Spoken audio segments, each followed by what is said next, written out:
You're listening to a full podcast episode from Track Record, a show where composers, musicians, and music lovers discuss and review music from pop culture. Hello and welcome back to Track Records, a show where composers, musicians, and music lovers discuss and review our favourite music from pop culture. I am your host, Jonathon, of course.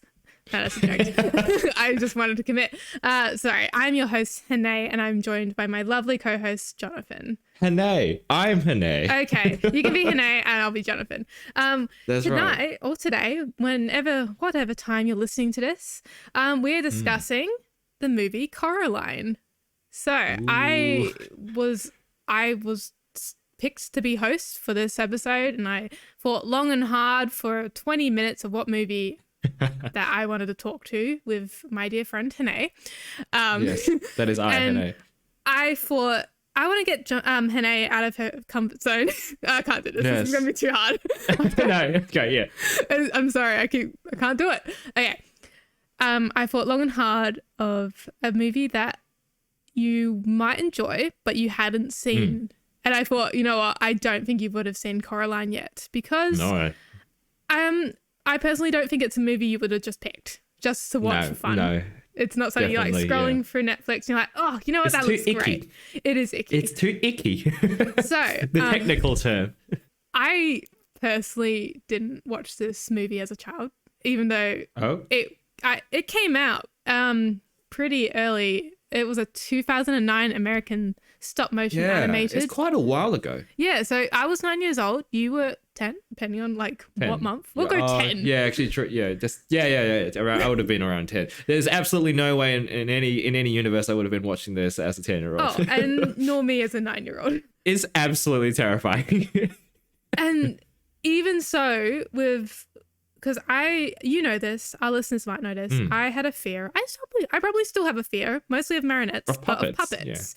Yeah. Of puppets, yeah. And, you know, stop animation. Oh man, this thing is puppets galore. Yeah, stop animation is a type of puppeteering in my eyes. It actually is. Yeah, it is actually. Well, maybe. It's more animation, definitely, I suppose, but you still have to... It involves, positioning, moving a puppet around. Yes. Yeah, moving what is essentially a figurine. There's probably an actual term, but you know what? I'm not going to look it up because I have already done some other research and it wasn't with the artwork, which I do appreciate now as an adult. This is why I watched it. I've watched it a few years ago because I thought I'm going to get over my fear. I'm going to watch this scary looking movie that was designed the scariest. for kids. You're like, okay, I'm scared of puppets. I'm going to do some exposure therapy instead of watching something, I don't know, like the Muppets where it's fine, it's nice and dandy. Now I'm going to start with this batshit. Listen, I had so many nightmares. Oh my god! Due to Muppets, I don't want to go there. But this is great choice. I know, right? But when I watched through it, yes, I actually did get anxiety from looking back through it. I was scared, but I was intrigued. And at the end of the movie, I thoroughly enjoyed it. And I was like, oh my goodness, this was actually really good.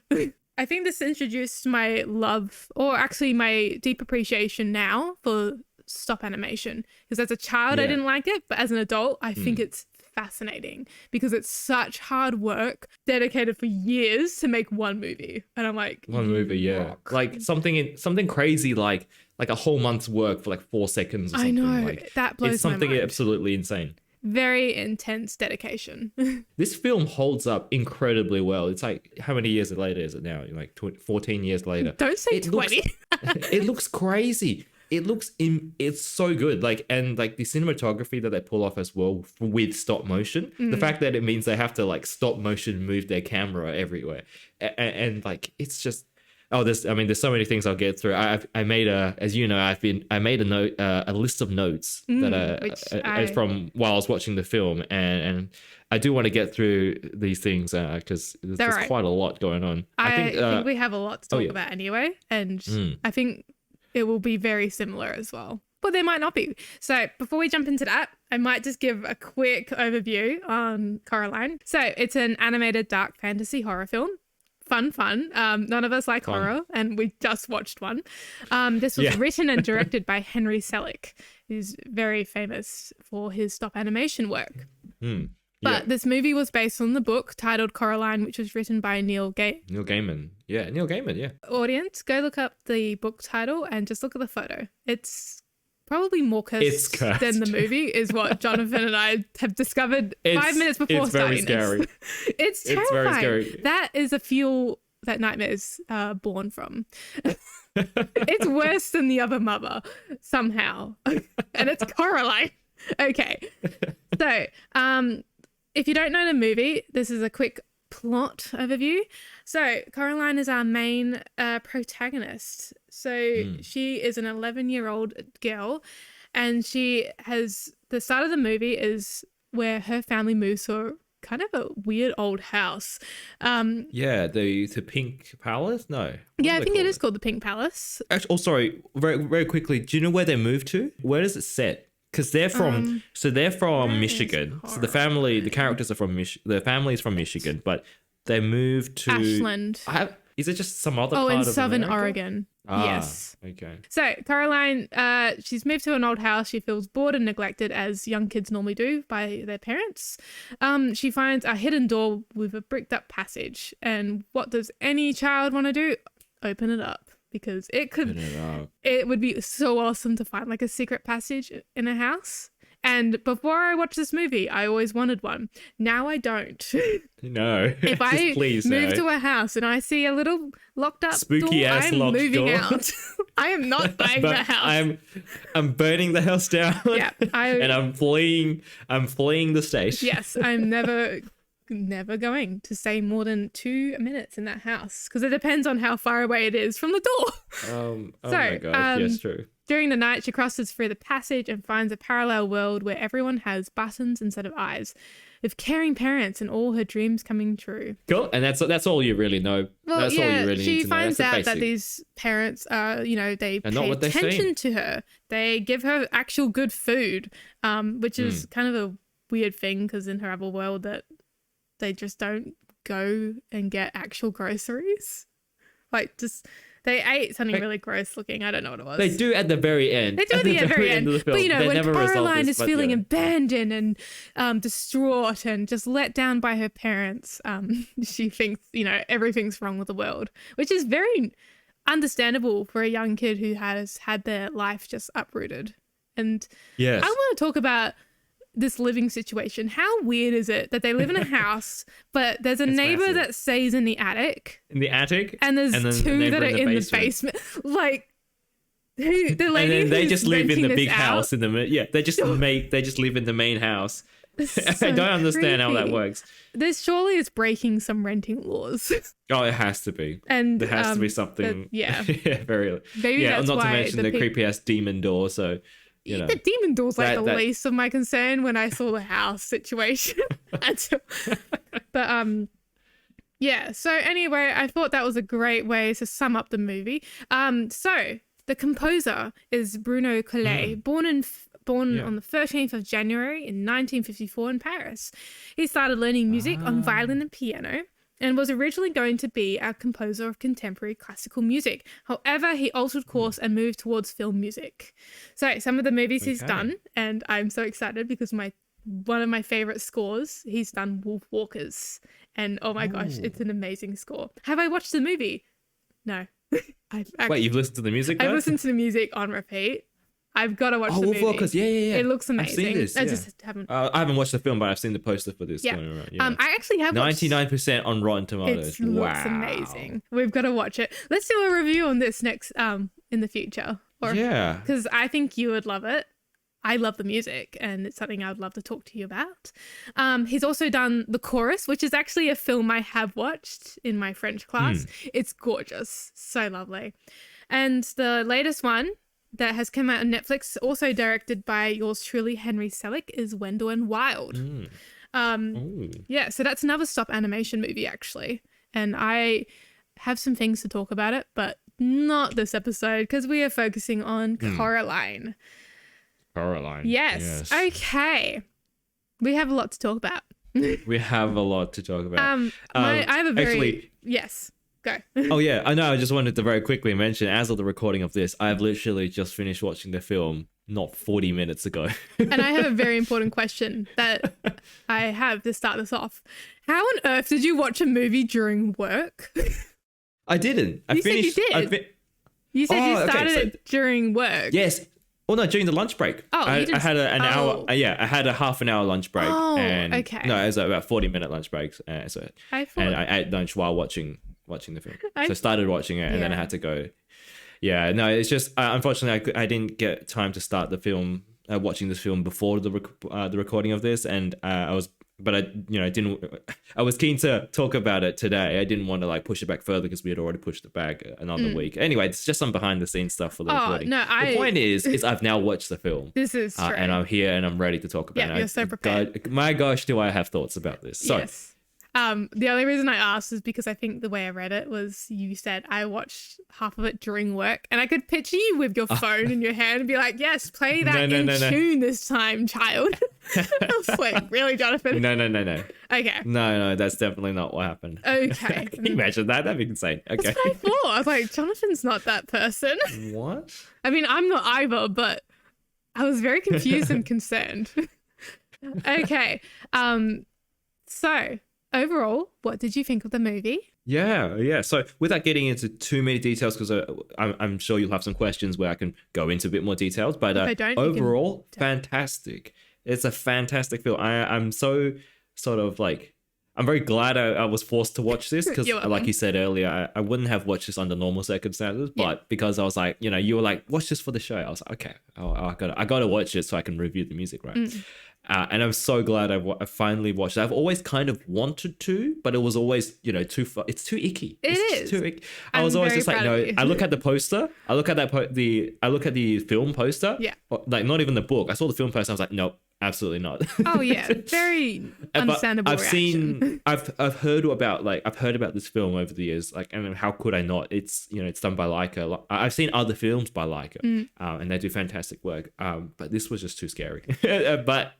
But having now watched it, it is like I mentioned this earlier. It's visually stunning, and honestly, it's definitely one of the better films I've seen this year so far. I mean, it's still early in the year. The only other film I've watched this year, only other new film. So I've watched Lord of the Rings, of course, but can't top Lord of the Rings. The only other new film I watched was I watched John Wick 4. A few weeks ago. That was fantastic as well. Although, I mean, very short review of that one is no spoilers. Like all the other films, it's like a firework. It's when you watch it, you're like, oh my god, this is visual galore. This is crazy top-notch choreography. They really need to open up an Academy category for stunts. It's insane, absolutely insane. But there's not much substance to the story other than just John Wick kills a couple of hundred people. So that's very true. But you know what? Sorry, that was all good. Sidetracked. My point is yes, I would actually rank this film above John Wick 4. There, I said it. I'm very excited that one of my first picks for this show you very much like, and I'm like it's really good validation for me. I'm feeling really happy about this. The main thing is, of course, musically very well done. So I know that's the point of this show. Well, the point of the show is to touch a little bit on the art of the movie, but our expertise lie more in music because we have more in the music. Yeah, we know kind of what we're saying about that part. Just a little bit. just a little bit, not much. Just a little bit more. Yeah. And nobody comes here for facts. No. And who said they were accurate?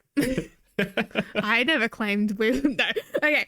So I loved this movie when I watched it as well. It was amazing. The storyline was done really well because it leads. It's very well set up. It is. I think the execution of this story was really well done. And it's not cliche as well because this is going to be spoilers, obviously.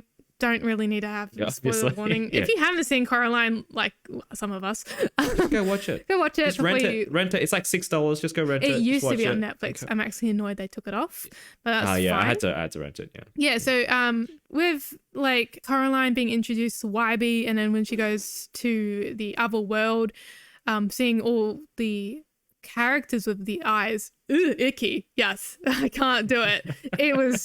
That makes me really concerned because I'm like stranger danger, and also the eyes. Oh, I can't deal with that.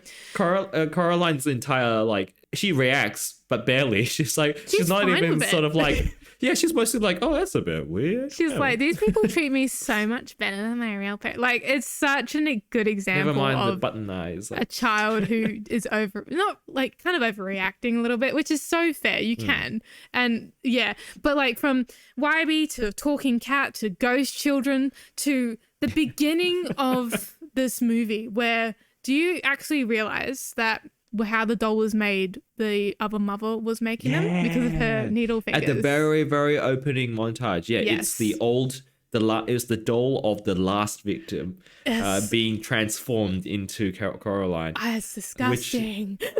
I want to say one of my notes, the first notes, because it was the very beginning. Yes. Intro music, very creepily juxtaposed to the scary puppet making. I know. Which, by the way, looks incredible. I love like the really close up shots of this intricate craftswomanship of this puppet, cross other mother thing, cross other mothership. You're not wrong. Yeah, but yeah, no, it's so creepy, but so stunning to look at, which is just really just a summary of the whole film. So creepy, but so amazing. I love the theme they give for the other mother. So the other mother's themes, I don't really know the instrumentation, but you can tell that they're long resonating instruments. Like I think they were bowed crotales. Their voices, what catches me in this one is that it starts off with a little bit of a choir. It goes to a male voice, and then it suddenly transforms into the female voice for the other mother. And it actually sounds like the voice actors singing it a little bit for me. Oh, okay. Because I went back and listened to the tracks solely by itself. So you have the movie more fresh in your mind, where I think I have the very integral details of the soundtrack in my mind. Yeah, I was trying to listen to the soundtrack as much as I could while being terrified. But... Yeah, it's kind of hard because you're also thinking, oh my gosh, gross, go away. Actually, very quick question for you. Yes. What language are they singing in? Is it in French? It's very exciting. It's Celtic French. or... It's not a real language. So I think from memory that they're speaking gibberish, but with a French accent. Yeah, and it's it gorgeous. I love it. I'm so excited. That's where I actually got my inspiration. Little self plug. When you conducted my piece. Oh gosh, what was it called? Oh, yeah. I've forgotten. Oh no, something about birds. No, that's my saxophone one. What? Oh no, I can't remember. I know what it's about. Oh my gosh, I hate myself. It'll come to me in a minute. Yes. Sorry. That's where I got my inspiration to use my own language, fake language for the lyrics when instead of learning Celtic or Gaelic, because that was way too hard in my short span. Because if I wanted to do Gaelic, I wanted it to be accurate, but I knew it wouldn't be accurate if I used Google Translate. So I was like, let's take the safe route. Actually, making up a language is super hard. Oh, definitely. It's not even making up a language. It's just making up words for them to pronounce. And that was hard in itself. And when you listen to it by itself, you can hear such beautiful articulation and enunciation on every single syllable. It's just stunning, the amount of is very beautiful that goes into a fake language. It's amazing. It's pretty amazing. Like, it stood out to me. It's like at the very beginning, so Coraline, she's got the stick and she's just running around, just going on her little adventure. Oh yeah, like, and then but the thing that stood out to me the most was this I now know to be fictitious French sounding music, vocal music. It's very beautifully written. I was like, whoa. I was like, this is not what I expected from this film. I was like, it's probably gonna be super creepy, guttural aleatoric string sounds. I was like, no, it's just very, I mean, that's like the other mother music kind of theme. She has like a lot of like weird sounds that always there is that stuff but it's a beautiful blend when the facade is taken away. Which is something I want to talk about a little bit later. But Coraline, her instrumentation represents the young girl's curiosity through higher range female vocals, bells, high strings, and a harp. And I love the harp. Yeah, so much harp. The harp is so pretty. And they're using full range. It almost sounds like there's two of them as well at some points. Oh, I didn't quite. Yeah, just a very intricate harp. There's like also like incidental harp, so it's matching the on-screen imagery. I know, so it's like timed with the hit points and stuff, which is like very bog standard screenwriting stuff. But yeah, I was just Stunning. appreciate that. Very rarely do you hear a soundtrack where it's just like there's just an extended bit of just harp and not much else. Yeah. It's like front and center as well. I seriously enjoyed that because I love the harp. You can't even hear it in orchestras when they put it there. And I'm just like, It's why? just, usually it's just decorative, but here the harp is like main melody. Yeah. Something I was thinking about today with the faux-French, the impression I was getting is that young kids would make up their own languages or words. And I could imagine this was done by her perspective of just making up her own language because she's in her own world. She feels alone because her parents they're ignoring her. They're just kind of unpleasant. They're very unpleasant. Her dad's okay. The dad's okay. He's just sitting. The dad's all right. He just looks like he's been beaten down by the world. There's a lot of memes about that. Yeah. The mum it's just a sad dad. But it's all right. But you know what? She's probably got some issues going on that we don't know about. Yeah, that's right. There's a bit of mystery. The mum also is characterized a little bit strangely throughout around the midpoint of the film. She suddenly becomes less unlikable. Yeah. And she becomes a little bit sadder. She's like trying to be like, oh, like I'm trying, like, but before that point, like it's like a very hard switch as well. Before that point, she's like, no, you can't buy the gloves. Like, no, Caroline. And then, oh my God. Yeah. And then suddenly it's just, anyway, that's just a random thing I noticed. Since we're just looking at from Coraline's perspective all the time, we don't know what the parents or other characters are actually going through. Which it's possible that, actually that's a very good point. Thank you. It's possible that there's some like maybe yes. Most of the time, you're just seeing what Coraline says, and then just a little glimpse of reality is actually their mum's not that bad. Yeah, I always feel like it's slightly skewed. Possibly we could even be like the cat's character, for example, because we never talk. Like obviously we can't talk anyway when he does talk, but we're always watching and just. We're always there when Coraline's there. It's kind of weird. That makes us feel more like the puppet. We're the creepy puppet. We're the creepy Coraline puppet spying on the family. Oh my meal. Oh yeah, so skitty. I know. So the cat is voiced by Keith Davids, a very famous voice actor, very iconic, very buttery smooth voice. Very lovely. Very voice. Nice. It's very pleasant. Yeah. But it's also not a comforting voice because it always comes out of nowhere and you're like, oh, a cat. It just throws you off for a minute because you're like, that's your voice? All right. Also, what's the deal with the cat? It's like it traverses between both worlds. Because black cats are magical. It's just magical. That's where it's I'm just a magical assume. Because black cats, I think, I might be making this up. Let's not go into the cat. That's not the point of this show. It has its own story probably, and we don't know about it. It's like some protector, familiar. But it also isn't a protector because he couldn't really care less. Yeah. But sometimes he does. But that's what a cat is, I guess. Okay, let's keep going because there's so much to talk about. So I didn't warn you about one certain scene, and I kind of want to ask if you were okay about the opera. I think I know what you're talking about. The opera scene. Yes. Yeah, I only remembered it as I was driving home. I was like, oh gosh. I personally couldn't. That was a little hard to watch. I was like, oh. The only bit of the film that I did not. That probably I didn't enjoy. That was scary. If you know, you know. We're not gonna go into it. But I just wanted to say, I'm sorry. I didn't make it, but I didn't warn you. But I didn't know how. Good. I didn't know how to warn you. That's good. It's rather terrifying. Yeah. But, Coraline was having a good time. But also, this is a kid's film again. And there's so many themes Is it though?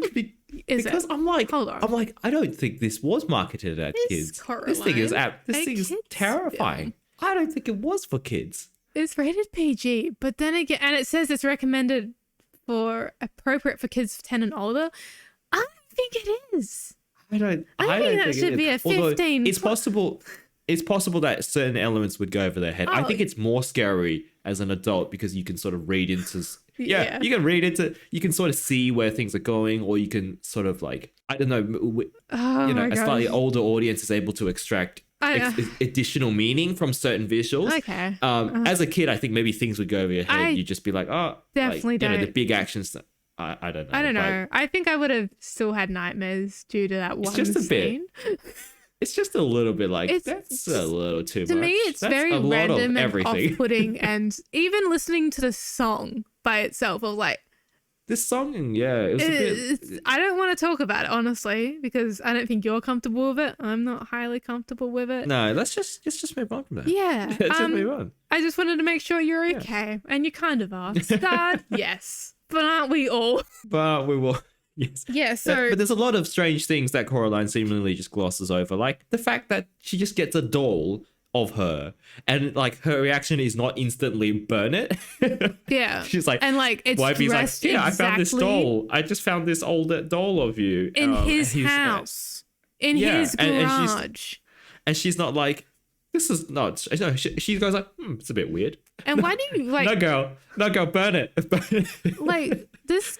Caroline has she's a problematic child. She doesn't know what a red flag is. She's very she's also oblivious. Yeah, sorry, go. But not. Yeah, she's also 11 though, so that does. This is true. Okay. We're seeing this as adults as well. Maybe this is why we should have watched as children, but I'm also glad I didn't watch it as a child.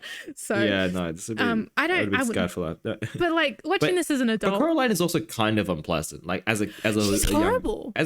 She's not the nicest character, No, but I suppose she doesn't have a friend. Yeah, but like Sorry. she's sort of. But I feel like it's sort of, it's that classic setup of like, oh yeah, you're flawed characters, you're giving them room to grow. Although she doesn't grow. She doesn't exactly. Yeah, she doesn't exactly. What? No, she does. No, actually, no. She does accept YB a bit more, and I think YB accepts her. But you know what? They also didn't. She really has her little hero's arc. She goes and saves the souls of the dead kids. She lets them helps them pass on. And then she reconnects with her. She connects with her parents a little more. She comes. I think the whole point of the story is like being accepting, appreciating what you have. It's just one of those kind of morals. She connects with the neighbors a bit more. Oh, she and definitely not undergoes a bit of a story arc. People, because when she goes into her world, YB has an altercation. He goes through some super surgery. That was messed up. She also goes to see the theater where these old ladies should really be just probably sitting on their couch drinking tea, not doing a whole show. And I don't even want to talk about what's on the roof.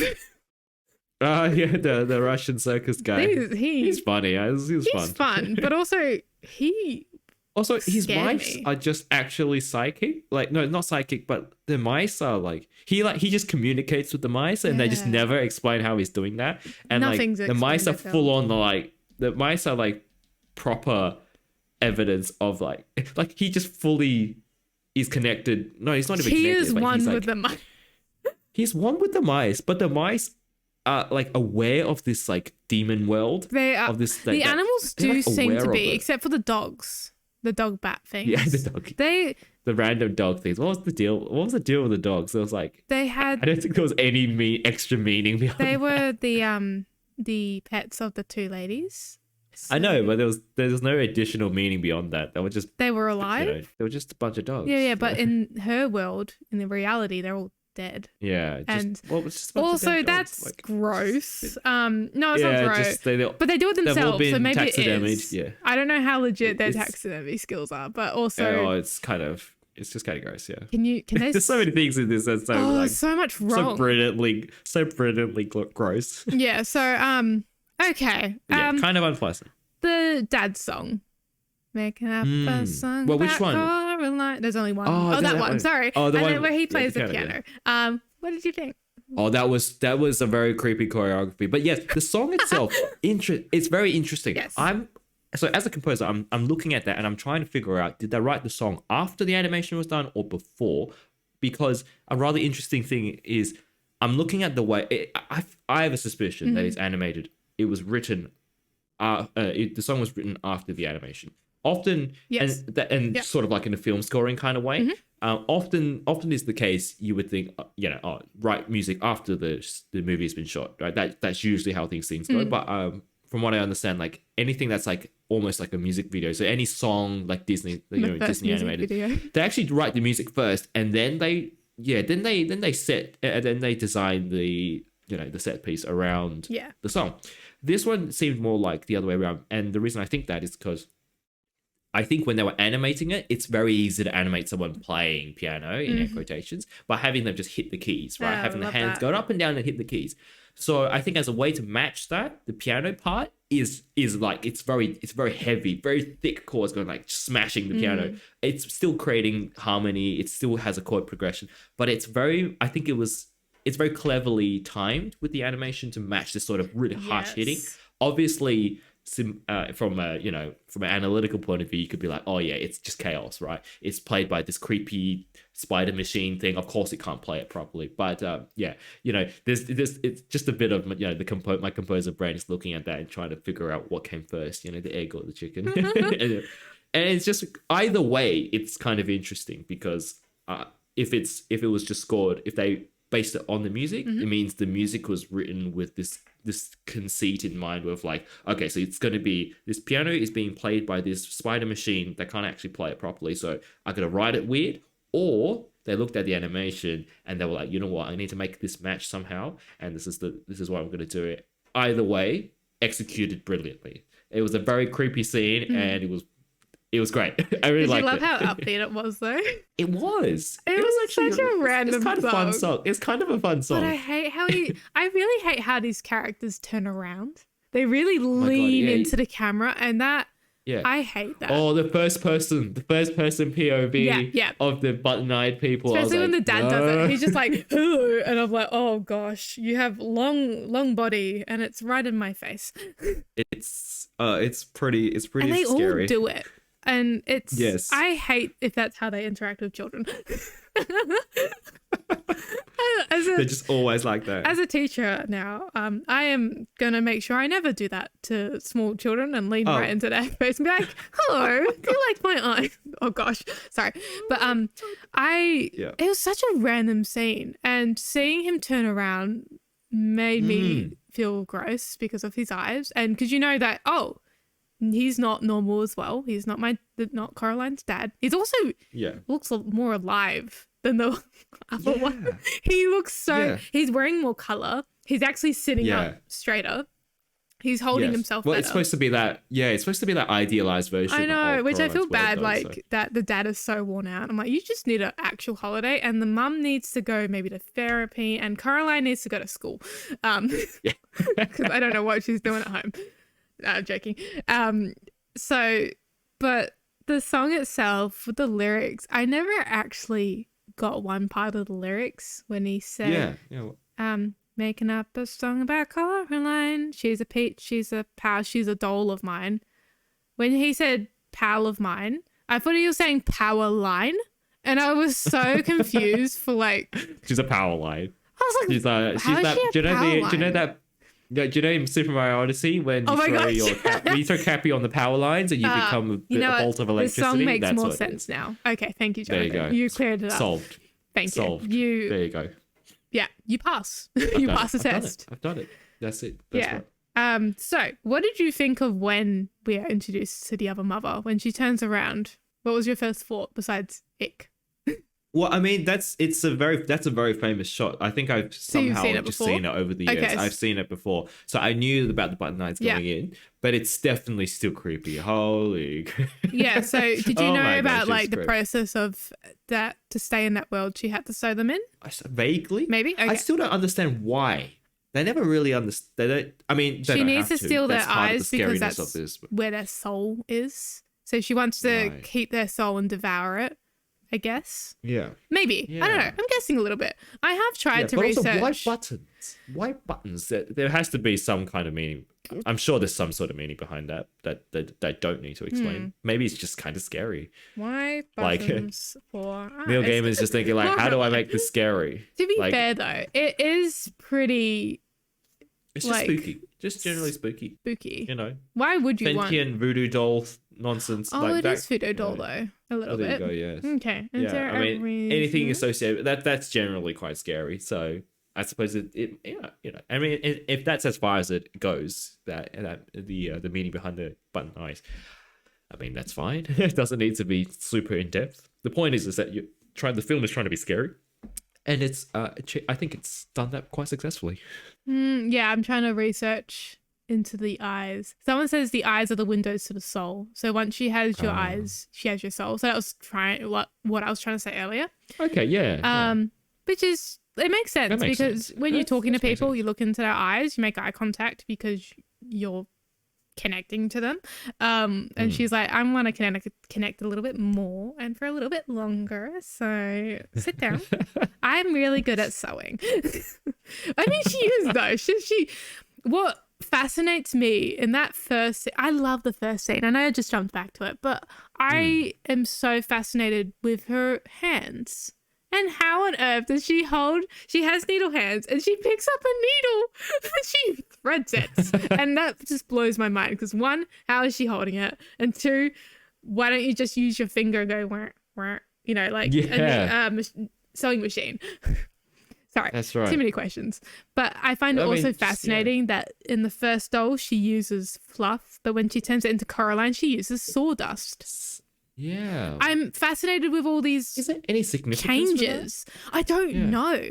Like maybe it's talking about like the sewing industry and maybe using sawdust was like another alternative method. I don't know. It'd be something really interesting to look into. Facsimile. It probably wouldn't be good for Have either. No, probably not. And then Coraline just carries it around, has it next to her, gives it a little seat. It's like, oh my gosh, girl. If I was her, I don't think I'd be doing any of this, honestly. None of the parents are like concerned by it at all. They see it, like the dad acknowledges its existence. He's just like, "Hello, Coraline," and Coraline doll, and you're like, "What? Are you not gonna? Is that all you're gonna say? Did you order this, Coraline? Did you see someone make it in your family? No, take it away. Call the police." It is very concerning. It's maybe called stalking. Yeah, like the parents are very. Maybe it's Coraline's point of view again, but they seem very neglectful.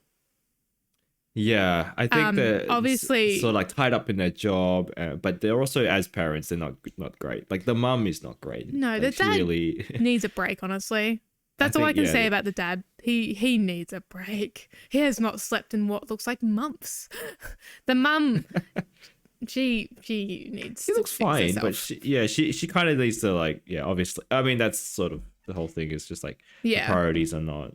So you can kind of see why. Not about. Oh, sorry. Yes. Oh, sorry. No, well, I was just gonna say. I mean, the film is not really about about the story arc of the mom. She doesn't really even get much. She doesn't even really change by the end.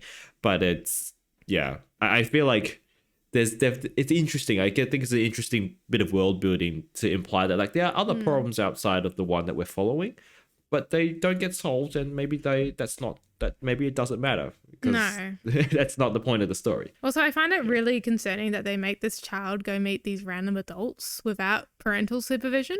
Yeah, I mean they turn out to be mostly fine, but I mean the two ladies downstairs, they create yourself. Shouldn't you go with your daughter and be like, "Hey, we just moved in. It's definitely not great. If she wanders off, just let us know." You know, something like that. Yeah, it's definitely not great that they just send her off. Again, we're probably looking into it too far because it is. But it turns out they're mostly fine. They're like the Russian fellow upstairs, the circus guy. He's fine. Yeah, he's fine. Like, he's a bit eccentric, but he's mostly fine. Yeah. And then the two ladies downstairs, they end up creating that little triangle thing that helps her see the thing that she needs.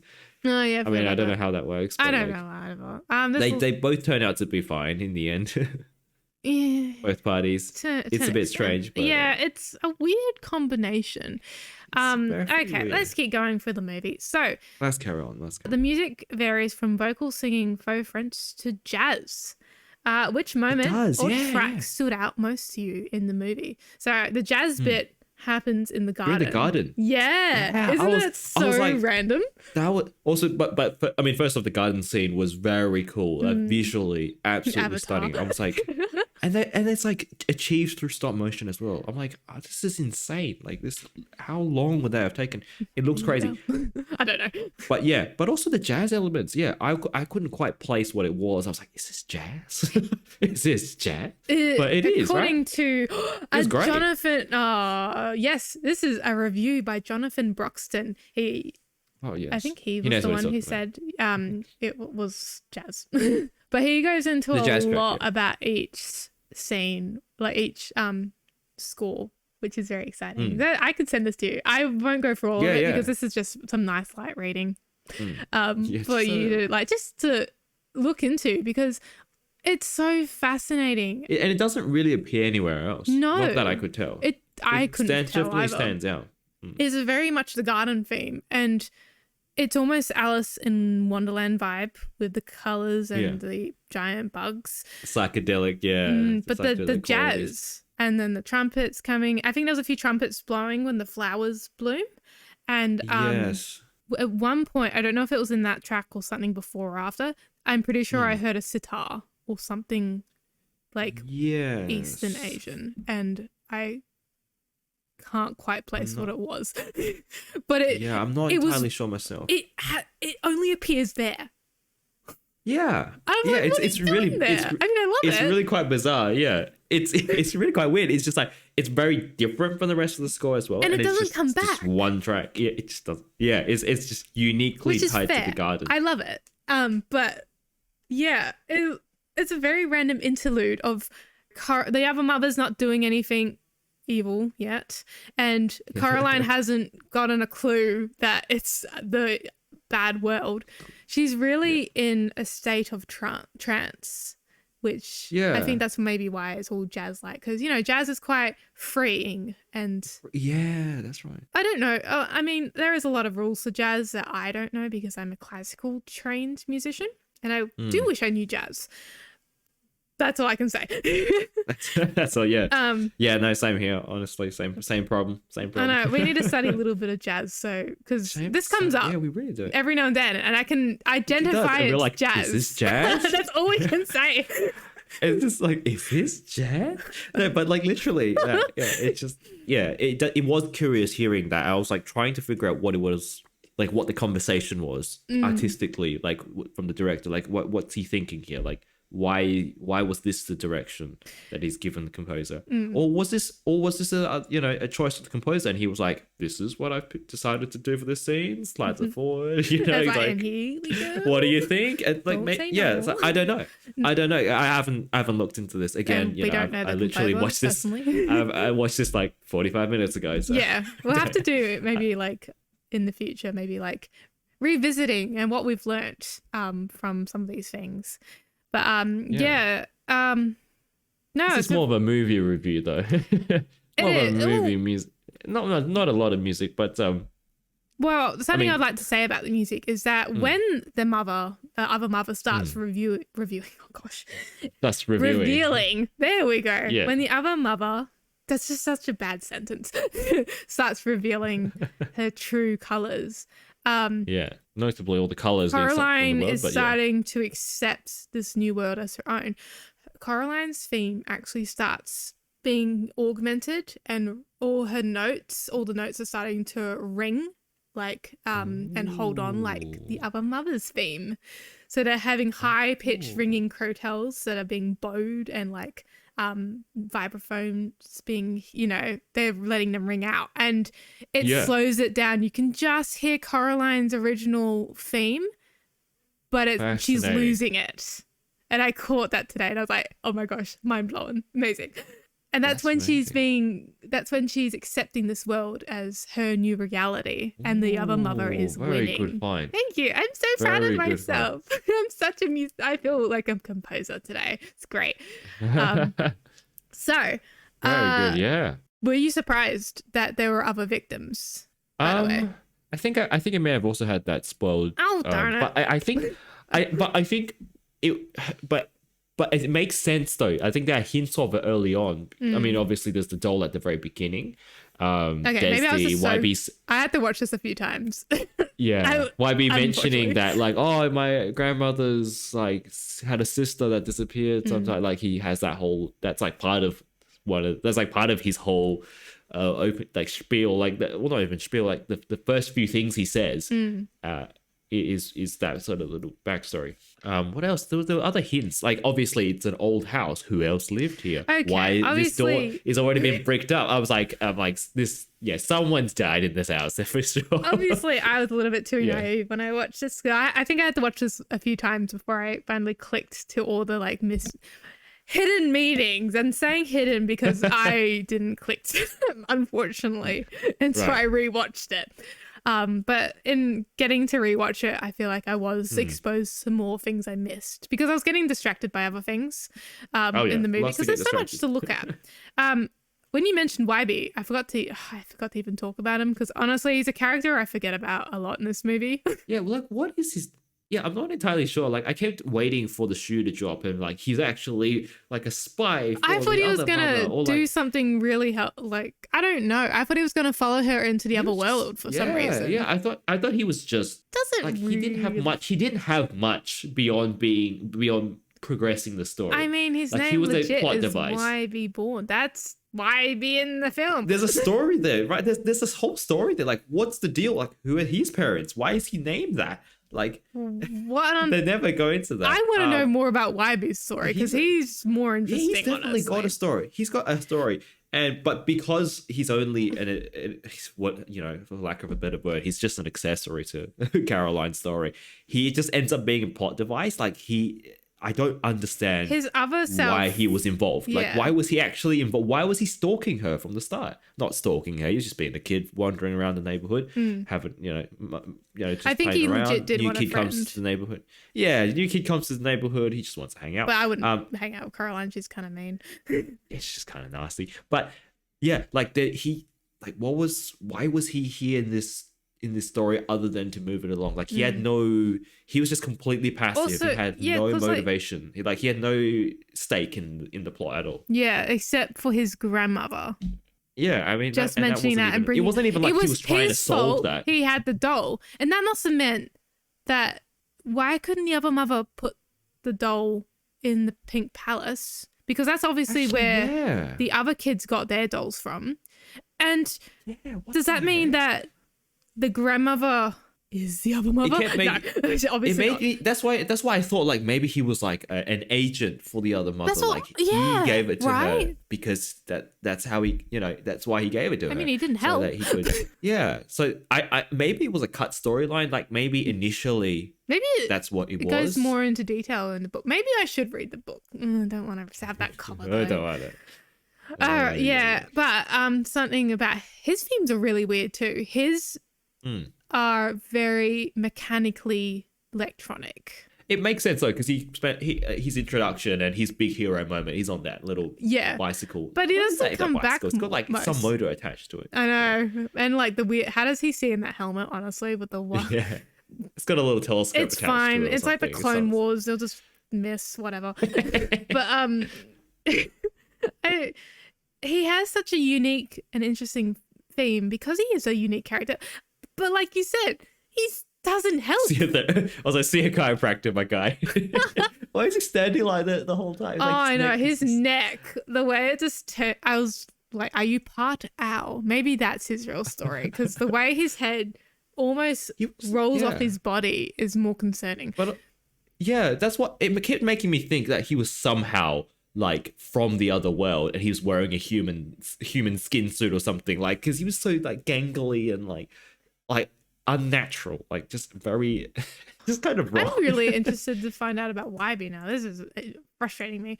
Skipping about YB in the whole movie, what part in the movie where the music caught your attention, and why was it so impactful in that moment? I think, well, the moments that stand out to me musically, and this is despite having just watched it, there's only really two places, and we've actually already mentioned them. One is the opening. Actually, that makes three. So there's the opening with the children's choir and the female, faux-French bit. Yep. Then there was the harp stuff for the exploration. And then there was the jazz for the garden. Those parts stand out. But actually, in terms of making me like stand out and making me think, actually was later on in the score, no specific spot, but it was just this this is more to do with the composer brain. I was like noticing the use of sound libraries, and I don't know why I expected this to be like full like orchestra, like I think there was one or two moments where it does. Yeah, I'm looking at the soundtrack because it does say, Hungarian Symphony Orchestra Budapest, but like I think there are elements of it. There has to be elements of it that are sound libraries, because there's some, and they're probably just sprinkled in. That's probably why they bother with the full orchestra. But I don't know. That stuff stood out to me weirdly enough. I think it's just because I've just been in work mode lately doing my own writing. And I'm just like catching these things. I'm like, that sounds like a sound library. But it's not bad. I'm like, this is really interesting. It's making me go like, so you can do big movies with sound libraries. Not everything needs to be recorded with a big fancy orchestra. And it sounds so... But they still did. There was like a few moments, but they were done really well, and it wasn't like over top in your face. It's very... It's well put together. Okay, so I did a quick research on YB, and so they said that he was used as a foil character. So that means that he's your character that you compare Coraline and see all the contrasts to. Interesting. So, but in what way? Like, does he have the better life, or is he more? Well, it says at their cores, Coraline and YB are both terminally curious, lonely children ignored by their parents, and constantly looking for adventure. Oh. But we don't even know if YB has parents because he lives with his grandma. Yeah. I want to know about his parents because I have a question. How does the other mother know about YB? And does she know that he's related to one of the children that she stole the eyes from? And did she try and steal YB? Ooh, yeah, that's true. It does start to open up more questions. Because YB was never allowed in the Pink Palace because of that reason. Right. But she knows about him. And he has that's what just made a copy of him. And he doesn't look he's not a weird color as well. Some of the other characters are, I think. The other thing that kind of struck me as weird is why was it clone YB or other YB? He was like actively helping. And like it's like, why is it that other mother is creating characters or creating copies of people that don't follow that don't also want what she wants? They like go against her, which like because her power is getting weaker because she hasn't had her food for ages. I think that's why. But you're right though. And why is he more useful in the other world? Did YB have a twin? He like saves her. Was YB a twin? I don't know. No, I'm just saying if YB was a twin like his grandmother, just because that could be. No, they would have showed. No, they wouldn't be there. 3 confirmed kills, right? There's only 3 no, he would ghosts, have to be a ghost child. This confuses my brain. I want to watch Coraline, but in YB's point of view, so I can find out more about YB because I don't know why, but he's more interesting to me. I think it'd be a fascinating film. Yeah. So the end of the movie. So when the other mother presents her true colors.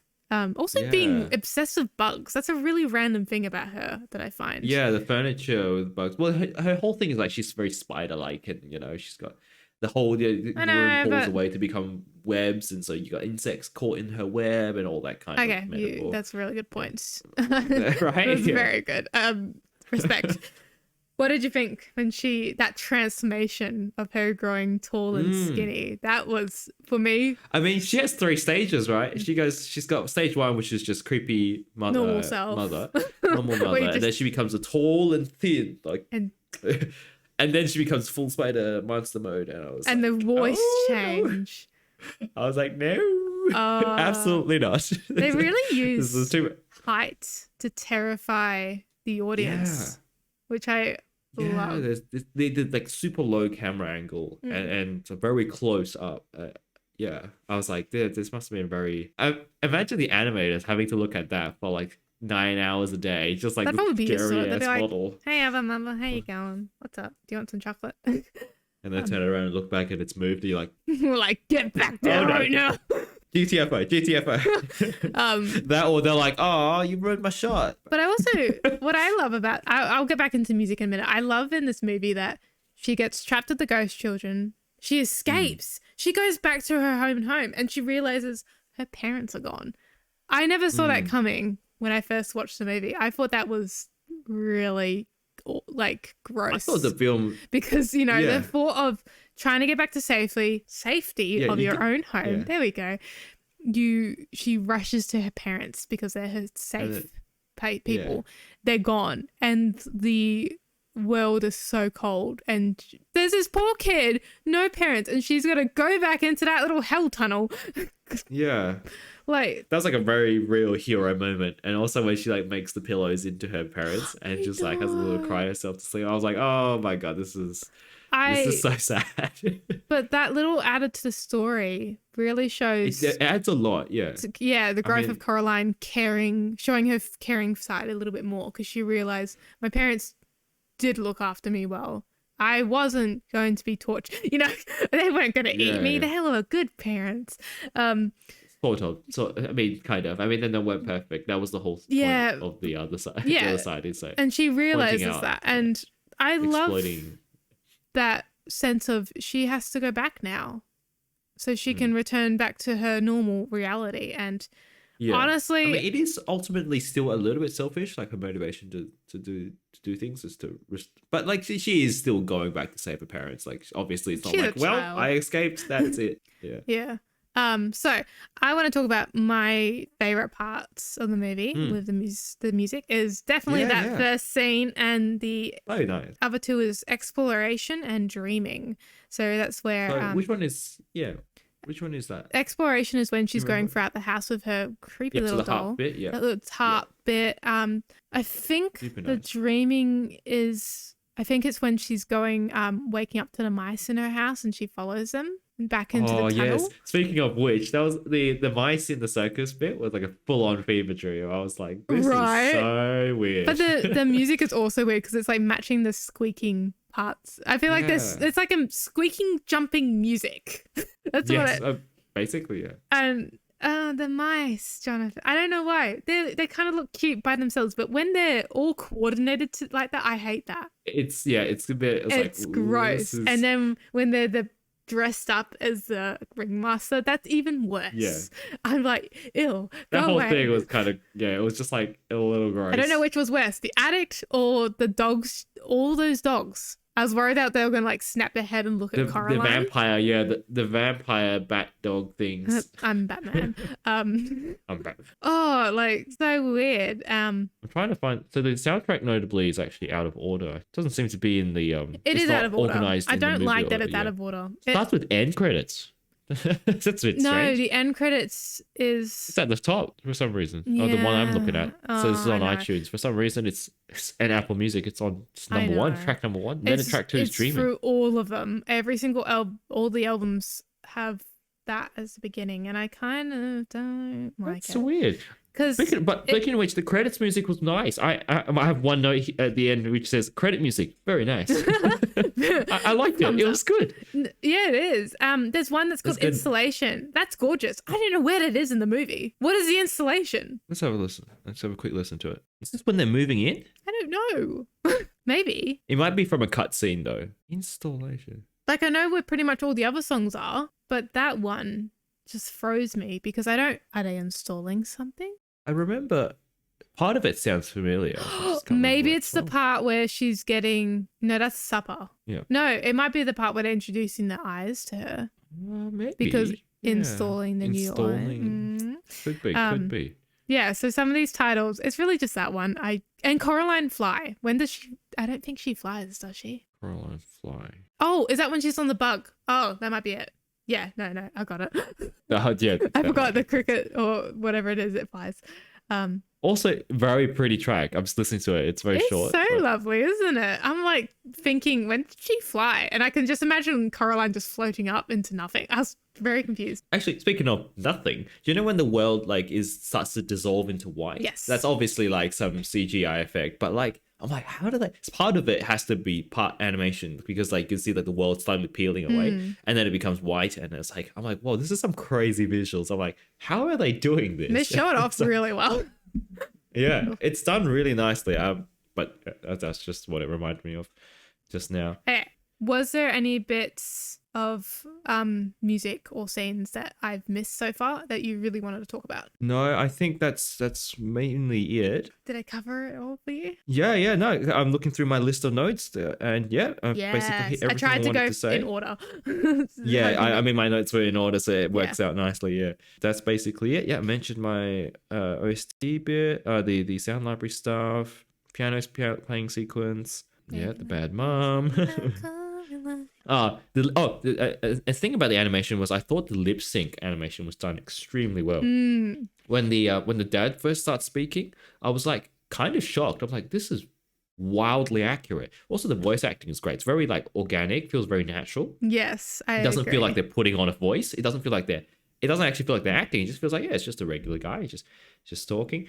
And then the voice acting, like this is some of the best lip sync I've ever seen, like in the animation matching the voice. And I'm like, this is all stop motion. This is not even CG. I know. This is like some poor soul. Well, not poor soul. Maybe they really enjoyed it. I imagine that you must. The people who make this stuff must enjoy it. But like they would have had to move it, take one frame at a time, and then check and be like, does this actually line up? You should look up and match. I'll send you a video. I yes, should definitely because they have detachable bottom half faces. Oh yeah, I've seen that. Oh, okay. But like they have to know, they have to know which one will match, helps. and that's crazy. And they have to make all those, and it's incredible. Kind of insane. Yeah. So I have two last questions to finish off the Coraline movie. So, what was your first thought on the buttons? So my first thought I mentioned earlier was why buttons? Like, that's true. I've already asked this, haven't I? Why buttons? Yeah. No, but that's I mean, that was my first thought. I was like, why buttons? I don't understand why buttons. Like, maybe, but again, we mentioned like, is it related to the voodoo doll stuff? Like the whole doll thing. There's a metaphor there somewhere, I'm sure. But yeah, no, definitely creepy. Yeah, the buttons were creepy. I did not like them, and that was the point, I think, and they successfully made me not like them. It's very like disturbing how it's children's movie. Let's get a needle. But also sew it to their that's all I can imagine was like them sewing it in. I was like, go away. Oh, gross. I can barely do blood tests. How are you meant to stick that in my eye? No, thank you. So, would you have a color? Would you go with black to be traditional? I kind of like the black just because the other colors looked off for some reason to me. Yeah, it'd be. I mean, either way, it'd be kind of weird. But if you had to pick, if I had to, I don't know. Don't want to think about it. Some shade of blue, maybe. Fair enough. Okay. Maybe. It was like not that I would, but yes. So. What did you think of the concept of another world where it represents the character's world, but twisted and dark? Did you think that was oh, sorry. Yes, go. It's like the classic, it's like, what is it? Alice in Wonderland, because it's not like a mirror world, but it definitely has that sort of vibe of like going to somewhere that. She went through a hole. Yeah, right. Goes through a little tunnel. Oh my gosh. Has that sort of Is this just Alice in Wonderland? It's like it's just creepy. Alice in Wonderland, really. It's definitely sort of mirror world with things that are slightly different. I feel like I've seen that before somewhere else. Like, I'm not sure what came first, but. Definitely an interesting concept. It's like almost multiverse. It's like the beginning of like dipping into multiverse until Marvel and DC multiverse, were but it's like it's not quite. There's something. It's do you know what it is?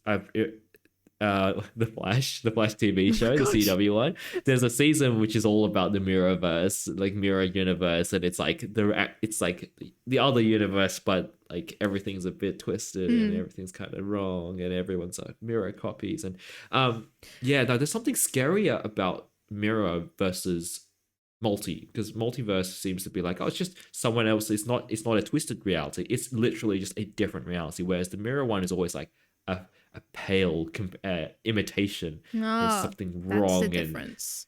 There's something wrong. It's just a copy. It's not an alternate reality. It's just a copy, and it's a weird copy. Yeah, it's just something is wrong about that. So it's because I actually didn't know the difference between the mirrorverse and the multiverse. So thank you for that. I feel very enlightened. There you go. Thank you, teacher Jonathan. But then in like the MCU, there's the whole like mirror dimension, which is like everything becomes like an Escher painting. That looked amazing. That's where I thought you were going with this. I was like, that doesn't look like Coraline. No. Yeah. I mean, it'd be harder for her to get through it, I think, to be honest. But I feel like. Oh no, sorry. You finish your thought. Oh, yeah, well, the final thing I was going to say was just like it was very interesting visually to see the differences. Like, one's very drab, one's very bright and enticing. It's like it's trying to be as alluring as it can because it's just like it's all that decoration. Just it's a trap, it's a trap. But it's it's that sort of very colorful, decorative kind of thing, trying to seduce the unwitting. She wasn't unwilling. Prey, She was more like. She was very willing. She's like, I'm gonna desperately trying to get back. See our parents. I'm going with these ones. They're cool. They have button eyes. I don't know. Wasn't a red flag at all. No, absolutely, because they weren't red. So therefore, how could they be a red flag? Sorry. I don't think it was another universe. It was definitely like you said, the Mirrorverse, but in the exact same place on Earth. If that, you know what I mean? Oh. Just in a different version so it's not even a full world because her world is so a pocket limited. Dimension. Yeah. It's like a pocket dimension, in girl jeans because it's so small. Sorry. Because it is so small because I wouldn't call that a dimension if it's just the house and a little bit further on. Just my hot take. Sorry. Because maybe it isn't even a mirror. Maybe it isn't quite a mirror universe. It's more like, I feel like the powers through the power of the other mother or whatever she's called, magic. Del something. she's just created. She's seen the world. She's seen Coraline's world and be like, okay, I'm gonna make a copy of that to try and entice her to stay here. It's interesting that she hasn't got. It's not quite a mirror. Hasn't come up with the other house because her eyes have been there as it's been confirmed, but Coraline can't walk that way. Do you know what I mean? Yeah, sure. So I would feel that her world would represent what Coraline has seen or can roughly see. I'm assuming she can see that house a little bit, but that doll's been there. What the doll has seen, but the doll has. So the doll should actually know. So no, I think what it is the mother has created this part of the world because that's the only part she needs, and true. this is based off. She's like, I don't have to do all that work.